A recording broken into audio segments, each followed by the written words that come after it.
साथीहरु नमस्ते। हिजो मैले तपाईहरुलाई मानव विकासको बारेमा चर्चा गरेको थिएँ भने आज शाखा अधिकृतको तृतीय पत्रको खण्ड सीमा रहेको 3.2 मा रहेको यो पूर्वाधार विकास इन्फ्रास्ट्रक्चर डेभलपमेन्टको बारेमा छलफलको लागि उपस्थित भएको छु।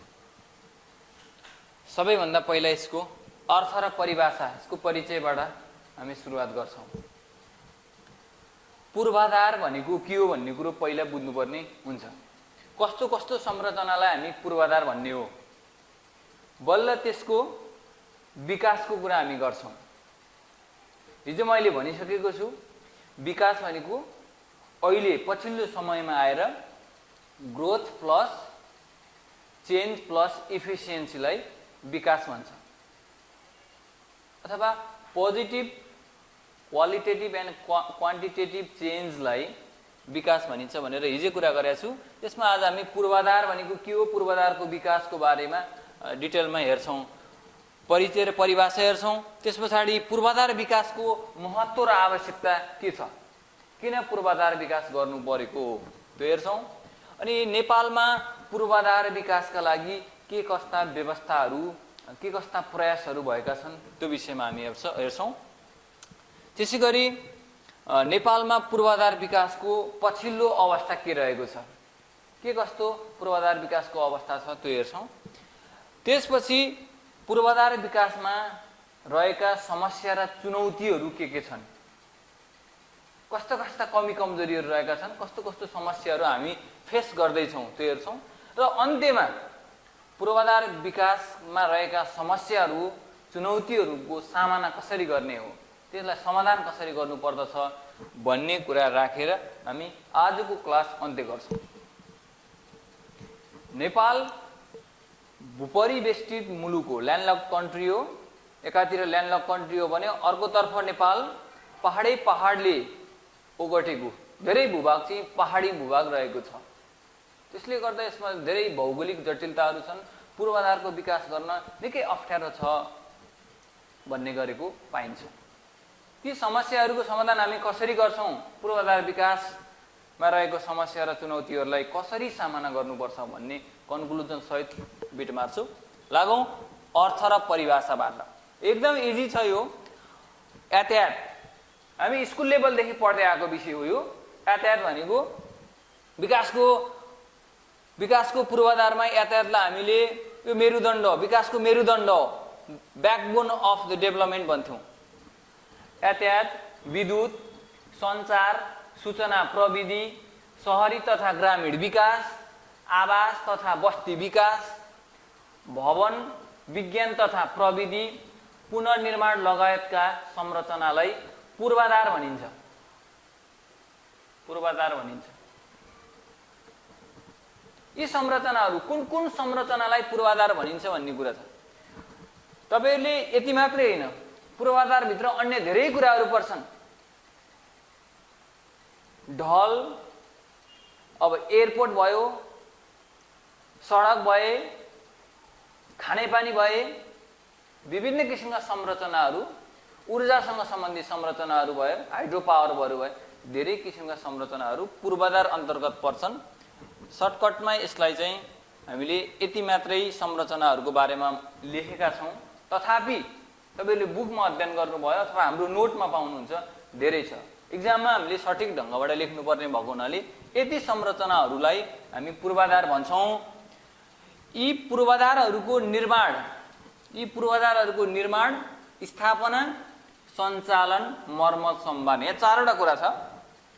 पूर्वाधारहरूको निर्माण गर्ने, त्यसको स्थापना गर्ने, त्यसको सञ्चालन गर्ने र त्यसको मर्मत सम्भार गर्ने र ती पूर्वाधारबाट प्रवाह गरिने सेवा समेतलाई एकमुष्ट रूपमा हामी पूर्वाधार विकास भन्छौं।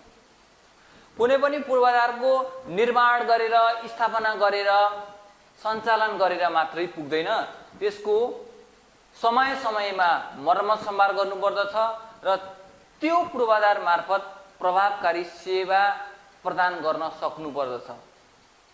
त्यस्तो किसिमको दृष्टिकोण एप्रोचलाई हामी पूर्वाधार विकास भन्छौँ।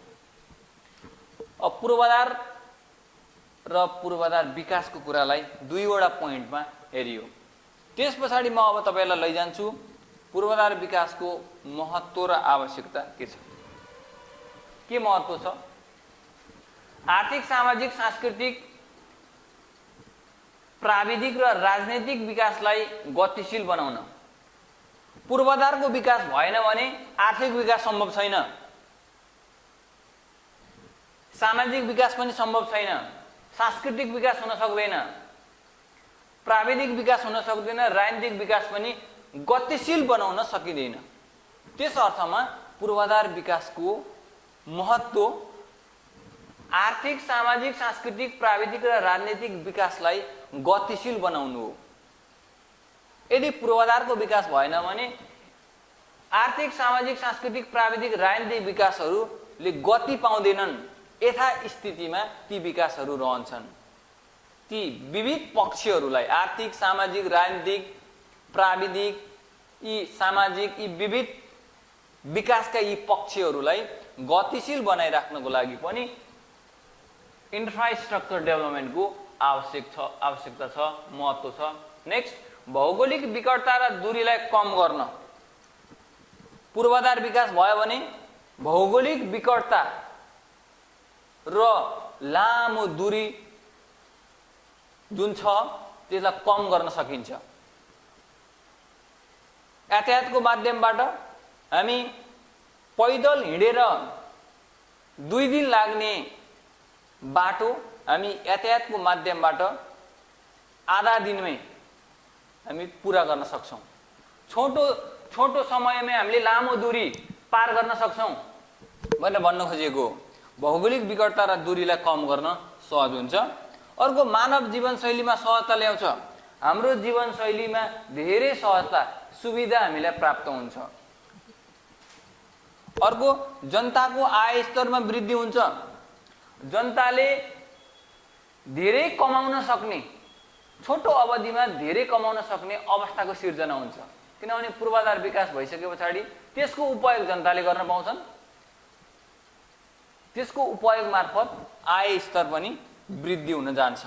देशभित्रै रोजगारीको अवसर सिर्जना हुन्छ। त्यही भएर देशभित्रै रोजगारीका अवसरहरू सिर्जना गर्न पनि पूर्वाधार विकासको आवश्यकता छ। विभिन्न किसिमको पूर्वाधार, यातायातसँग सम्बन्धित पूर्वाधार, सञ्चारसँग सम्बन्धित पूर्वाधार, स्वास्थ्यसँग सम्बन्धित पूर्वाधार, खानेपानीसँग सम्बन्धित पूर्वाधार, विभिन्न किसिमको यो विकासका पूर्वाधारहरू सँग जोडेर रोजगारीका अवसरहरू जता पनि पाउने भइसके पछाडि देशभित्रै रोजगारी प्राप्त गर्ने वातावरण बन्छ। त्यसले गर्दा जनताको आय स्तर वृद्धि हुन जान्छ। अर्को, स्थानीय स्रोत साधन, सिप प्रविधिको परिचालन र उपयोग गर्न पनि यो आवश्यक छ। पूर्वाधारको विकास मार्फत स्थानीय स्तरमा रहेका साधन, स्रोत, सिप क्षमताहरूको प्रयोग गरिन्छ। स्थानीय जनताहरूलाई नै विकासमा सहभागी गराइन्छ, जसले गर्दा स्थानीय साधन स्रोतको उचित परिचालन हुन्छ एकातिर भने स्थानीय श्रम शक्तिको पनि उपयोग हुन जान्छ।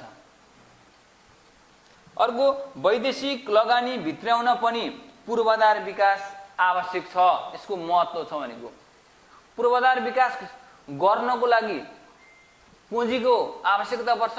त्यो पुँजी वैदेशिक लगानीबाट हामीले प्राप्त गर्न सक्छौं र पूर्वाधार विकास गर्न सक्छौं। त्यस अर्थमा वैदेशिक लगानी भित्राउन पनि पूर्वाधार विकास आवश्यक छ। अर्को, वस्तु तथा सेवाको पारावान र लागत खर्च कम गर्न पूर्वाधार विकास भयो भने त्यसको ढुवानी खर्च कम लाग्छ, पारावान खर्च कम लाग्छ भन्न खोजिएको। त्यही भएर पूर्वाधार विकासको आवश्यकता वस्तु तथा सेवाको पारावान तथा लागत खर्च कम गर्न पनि यसको आवश्यकता छ, यसको महत्त्व छ। यी कुराहरू तपाईहरुले लेख्न सक्नुहुन्छ 8-10 वटा पोइन्टमा। अब हामी लागौं नेपालमा पूर्वाधार विकासका लागि भएका व्यवस्थाहरू अथवा प्रयासहरू के कस्तो व्यवस्था भएको छ। पहिलो कुरो त संविधानमा भएको व्यवस्थालाई हेरौं। नेपालको संविधान 2072 को धारा 51 मा राज्यको नीति भनेर लेखेको छ। राज्यका 13 वटा नीतिहरूको बारेमा धारा 51 मा उल्लेख गरिएको छ। त्यो 13 वटा नीतिहरू मध्ये पनि अर्थ उद्योग र वाणिज्य नीतिमा आयात प्रतिस्थापन निर्यात प्रवर्धन गर्ने उल्लेख गरिएको छ। आयात प्रतिस्थापन गर्ने, विदेशबाट ल्याउनु पर्ने चीज चाहिँ घटाउने, तर विदेशमा बेच्नु पर्ने चीज अथवा पठाउनु पर्ने चीज प्रवर्धन गर्ने, त्यो बढाउँदै लैजाने भन्ने कुरो अर्थ उद्योग र वाणिज्य नीतिमा उल्लेख गरिएको छ।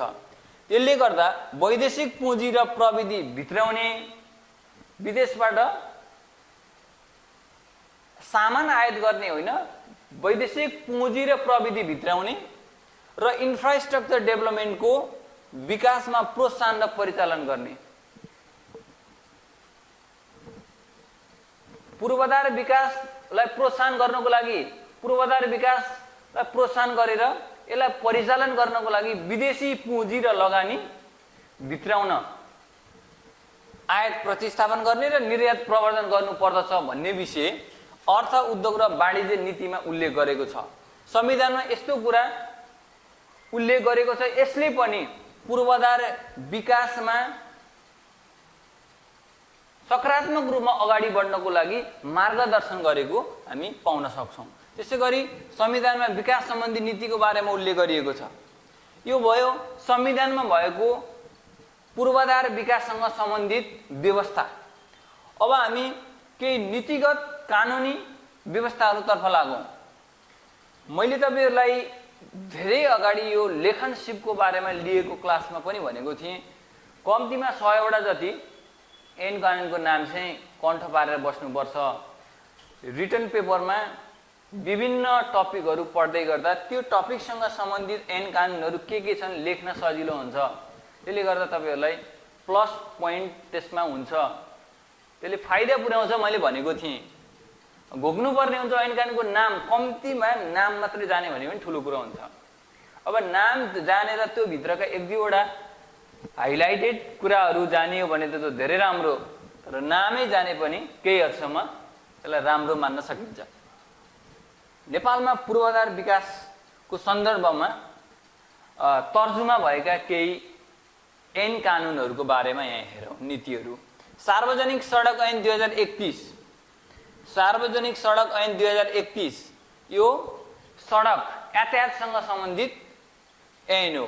अर्को रेलवे ऐन 2020, विद्युत ऐन 2049 नियमावली 50, विद्युत ऐन 2049 विद्युत नियमावली 2050, जलस्रोत ऐन 2049 जलस्रोत नियमावली 2050, दूरसञ्चार ऐन 2053 दूरसञ्चार नियमावली 2054, राष्ट्रिय यातायात नीति 2058, हवाई नीति 2063, त्यसैगरी स्थानीय पूर्वाधार विकास नीति 2061, सूचना प्रविधि नीति 2068, भवन ऐन 2055, भवन नियमावली 2066, सिंचाई नीति 2072, पूर्वाधार संरचनाको निर्माण तथा सञ्चालनमा निजी लगानी सम्बन्धी ऐन 2063 र नियमावली 64। यी कानुनी व्यवस्थाहरू पूर्वाधार विकासको सन्दर्भमा नेपालमा भएको व्यवस्था हो। अब संस्थागत व्यवस्था चाहिँ के कस्तो छ भन्ने कुरा चाहिँ म तपाईहरुलाई यो मौखिक रूपमा बताउन चाहन्छु। संस्थागत व्यवस्था भनेको चाहिँ पूर्वाधार विकासको क्षेत्रमा काम गर्ने अफिस कार्यालयहरू त्यसको कुरा गरेको हो। केन्द्रमा मन्त्रालयको कुरा तपाई गर्न सक्नुहुन्छ। त्यसपछि विभागका कुराहरू, जिल्ला स्थित पूर्वाधार विकाससँग सम्बन्धित विभिन्न कार्यालयहरू हामी हेर्न सक्छौं। एउटा एक्जाम्पल म दिन चाहन्छु। खानेपानी जिल्ला खानेपानी कार्यालय भन्ने हुन्छ, खानेपानी व्यवस्थापन बोर्ड हुन्छ।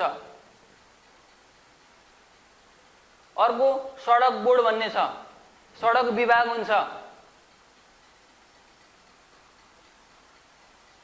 अर्को भवन निर्माण तथा शहरी विकास आयोजना भन्ने हुन्छ। विभिन्न किसिमका कार्यालयहरू छन्। केन्द्रमा हेर्नुभयो भने पूर्वाधार विकास मन्त्रालय छ, सूचना सञ्चार तथा प्रविधि मन्त्रालय छन्। विभिन्न किसिमका संरचनाहरू रहेको देखिन्छ। त्यो कुराहरू तपाईले संस्थागत प्रयासमा, संस्थागत व्यवस्थामा उल्लेख गर्नुपर्ने हुन्छ। सडक विभाग छ, सूचना विभाग छ, ती कुराहरू चाहिँ संस्थागत संरचनामा लेख्नुपर्ने कुराहरू हो। कतिपय आयोजनाहरू पनि छन्।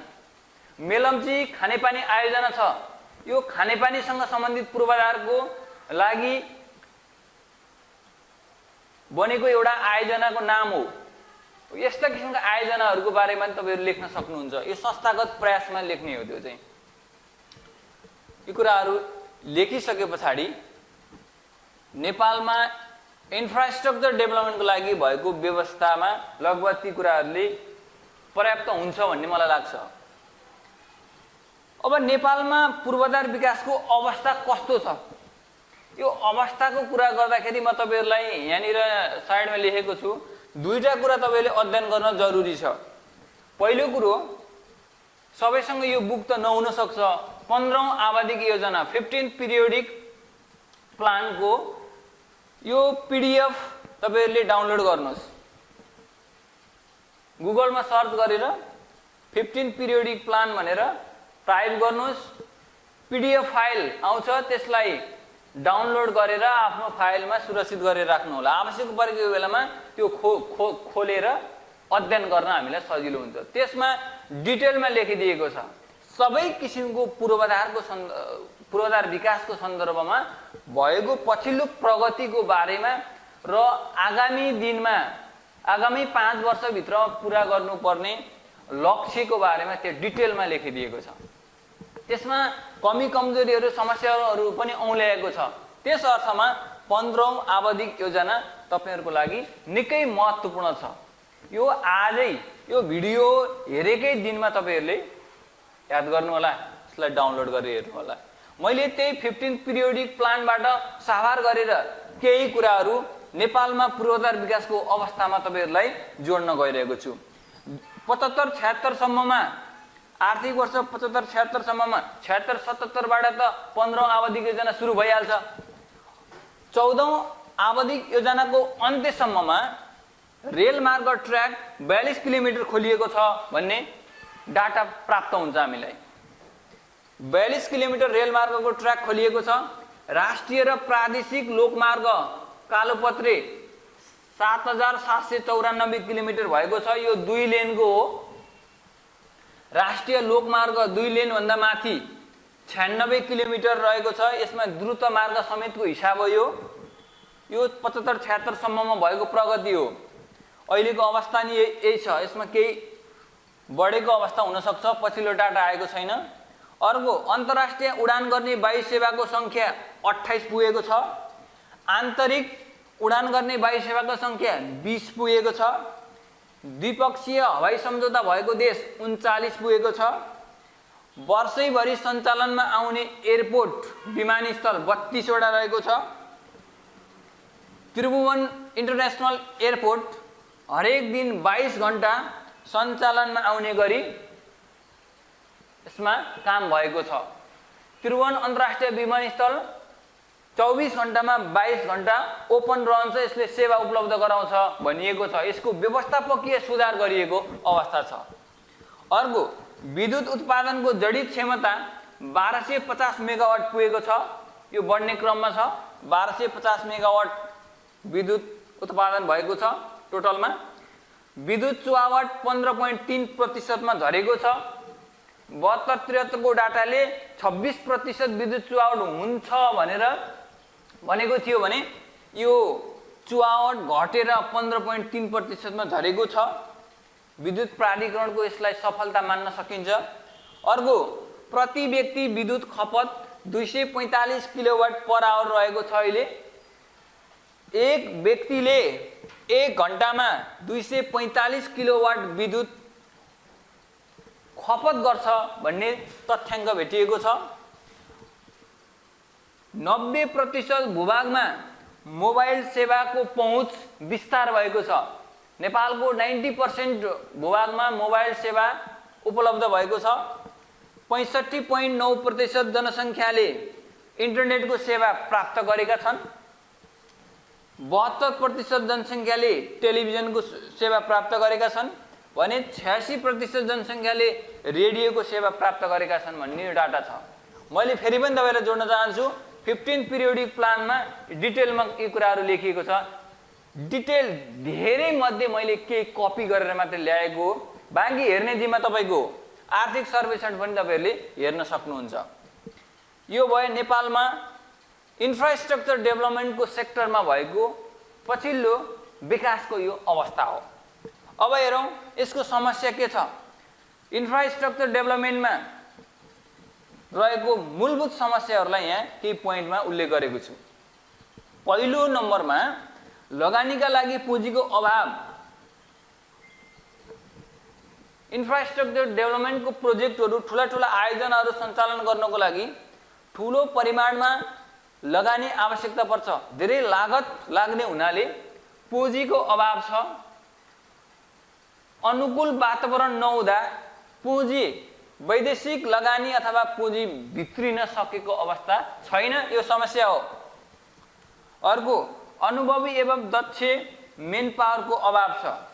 नेपालमा अनुभवी र दक्ष मेन पावर नहुँदा कतिपय आयोजनाहरू सञ्चालन गर्न विदेशी मेन पावरहरू ल्याएर काम चलाउनु परेको छ, जसले गर्दा नेपालका मेन पावरहरूले रोजगारी प्राप्त गर्नबाट वञ्चित हुनु परेको छ।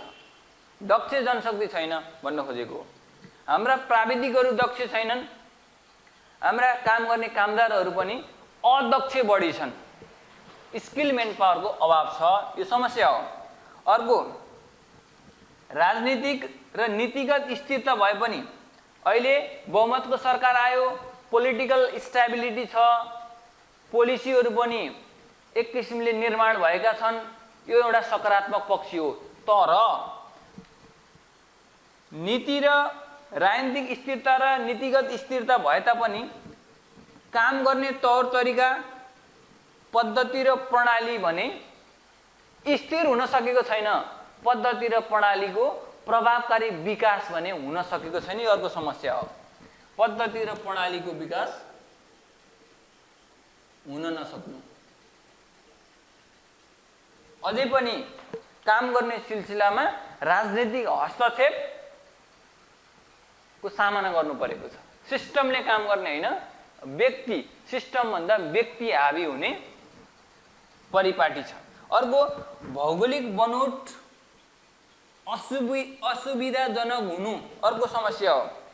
नेपालमा भौगोलिक विकटताको कारणले डाँडा काँडा भन्ज्याङ पहाड खोज विभिन्न किसिमको विकटताले गर्दाखेरि यसमा समस्या उत्पन्न भएको छ। समयमै विकासका पूर्वाधारहरूका आयोजनाहरू समयमै सम्पन्न गर्न अप्ठ्यारो परेको छ, लागत बढी लाग्ने गरेको छ, यो समस्या हो भौगोलिक विकटताको कारणले। अर्को समन्वयको अभाव। यहाँनिर समन्वयको अभाव भनेर इन्फ्रास्ट्रक्चर डेभलपमेन्ट पूर्वाधार विकाससँग संलग्न निकायहरू बीच आपसी समन्वय र सहकार्य नहुनु अर्को समस्या हो। आपसी समन्वय र सहकार्य नहुँदाखेरि उनी तत्त निकायहरूले गर्ने निर्णयहरू समेत एक आपसमा बाजिन जानु अर्को समस्या हो। एउटा समन्वयको अभाव हुनु भनेर यहाँ मैले लेख्न खोजेँ। अर्को कर छुट र सहुलियतको व्यवहारिक पक्ष कमजोर छ। विकासको यो पूर्वाधार विकासको सन्दर्भमा कर छुट गर्ने र सहुलियत गर्ने व्यवहारिक पक्ष चाहिँ राज्यको यो नीति अलि कमजोर छ भन्न खोजिएको हो। अर्को सुशासन कायम हुन नसक्नु हो। पूर्वाधार विकासको क्षेत्रमा संस्थागत संरचनाहरूमा, कार्यालयहरूमा काम गर्ने कर्मचारीहरूको व्यवहारमा परिवर्तन हुन सकेको छैन।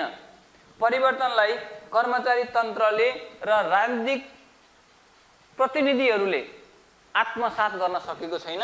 सुशासन कायम हुन सकेको छैन। भ्रष्टाचार र अनियमितताको अन्त्य हुन नसक्नु, कुनै न कुनै रूपमा भ्रष्टाचार र अनियमितता मौलाइरहेको छ। यसले पनि पूर्वाधार विकासमा चुनौती थपिदिएको छ। अर्को, लगानी मैत्री संस्थागत संरचना नहुनु। हाम्रो संस्थागत संरचनाहरू लगानी मैत्री छैनन्। विदेशी लगानी अथवा निजी क्षेत्रको लगानीलाई आकर्षण गर्न सक्ने खालको इन्भाइरोमेन्ट क्रिएट हुन सकेको छैन। यो अर्को समस्या हो। समस्याहरू हामी धेरै थप्न सक्छौँ। कुनै पनि आयोजनाहरू सञ्चालन हुने सन्दर्भमा जग्गा प्राप्ति र मुआब्जाका मुद्दाहरू समयमै त्यसको मुद्दाहरूको किनारा नलाग्दाखेरि त्यसले समस्या उत्पन्न गरेको छ। ठुला ठुला आयोजनाहरू सञ्चालन गर्ने सन्दर्भमा आन्दोलन हडतालहरू हुन्छन्, विरोधहरू हुन्छन्, त्यो पनि अर्को समस्या हो। त्यसै गरी वनसँग सम्बन्धित र वातावरणसँग सम्बन्धित कतिपय विषयहरूमा मापदण्डहरू कठोर हुँदा आयोजनाहरू समयमा सुरुवात गर्न सकिएको अवस्था छैन र समयमा सम्पन्न पनि हुन सकेको छैन। त्यस्तै गरी इन्जिनियरिङ डिजाइन गर्ने र सम्भाव्यता अध्ययनको विषयमा पर्याप्त ध्यान नपुर्याउँदाखेरि यसले समयमै काम सुरु हुन सकेको छैन। विभिन्न समस्याहरू छन्। यो समस्याहरूको समाधान कसरी गर्न सकिन्छ? अस्ति नै मैले भनेकै छु, समस्याको ठिक उल्टो चाहिँ समाधान हुन्छ। समयमै आयोजनाहरूको सुरुवात गरी समयमै सम्पन्न गर्नुपर्दछ। एउटा त्यसको चाहिँ समाधानको उपाय हुन सक्छ। समन्वयको अभाव भन्ने समस्यामा थियो भने एउटा निकायले पूर्वाधार विकाससँग सम्बन्धित एउटा निकायले अर्को निकायसँग समन्वय गर्न जरुरी छ। आपसी समन्वयमा काम गर्नुपर्छ। त्यसै गरी जग्गा प्राप्ति र मुआब्जाका मुद्दाहरू आयोजना छनौट हुने समयमै टुङ्ग्याउनुपर्छ। EIA-मा केही लचिलो हुनुपर्छ भनेको मतलब वन तथा वातावरणसँग सम्बन्धित विषयमा इन्भाइरोमेन्ट इम्प्याक्ट असेसमेन्ट गर्ने एउटा सिस्टम छ। यसमा केही यसको मापदण्डहरूमा केही लचकता अपनाएर पूर्वाधार विकासमा मद्दत पुर्याउनुपर्छ। सम्भाव्यता अध्ययन र इन्जिनियरिङ डिजाइन सम्पन्न गरेर मात्रै आयोजना सञ्चालन गर्नुपर्दछ। दक्ष र अनुभवी जनशक्तिको खोजी गर्नुपर्दछ। मेन पावरहरूलाई ज्ञान सिप र क्षमताको विकास गराउनु पर्दछ। यो कुराहरू हामी समाधानमा लेख्न सक्छौँ। सुशासन कायम गर्नुपर्छ, भ्रष्टाचार र अनियमितताको अन्त्य गर्नुपर्छ। यी विभिन्न विषयहरूलाई जोडेर तपाईँले समाधानमा लेख्न सक्नुहुन्छ। यो गर्न सकियो भने मात्रै नेपालमा पूर्वाधार विकास सम्भव छ। पूर्वाधार विकास मार्फत आर्थिक विकास र आर्थिक वृद्धि र आर्थिक विकासको लक्ष्य भेटाउन सम्भव छ। Thank you so much. नमस्ते।